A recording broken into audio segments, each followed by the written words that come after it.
10 مئی کو ہونے والے کرناٹک ریاستی اسمبلی انتخابات کے لیے کی گئی تیاریوں کا ڈپٹی چیف الیکشن کمشنر اجے باڈو نے جائزہ لیا۔ اسٹیٹ الیکشن کمیشن آفس میں سینئر افسران کے ساتھ اجلاس کرتے ہوئے انہوں نے انتخابات کے لیے کی گئی تیاریوں کے متعلق تفصیلات حاصل کی۔ اجلاس کے دوران عوام نے ووٹ کے متعلق بیداری پیدا کرنے کے لیے کیے گئے پروگرامز، الیکشن ڈیوٹی کے لیے ملازمین اور افسران کی نامزدگی، سویپ سرگرمیوں سمیت دیگر کارروائیوں کے متعلق افسران کے ساتھ تبادلہ خیال کیا گیا۔ اس کے بعد اجے باڈو نے SVEEP programme, postal ballot information technology سمیت دیگر شعبوں کے اسٹیٹ اور ڈسٹرکٹ کے نوڈل افسران کے ساتھ بھی اجلاس کرتے ہوئے تفصیلات حاصل کی۔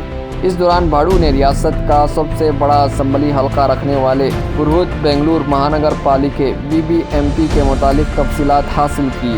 BBMP حدود کے جملہ 28 اسمبلی حلقوں میں تقریباً 1 کروڑ ووٹرز کی موجودگی کے متعلق BBMP شعبہ انتخابات کے افسران نے تفصیلات پیش کی۔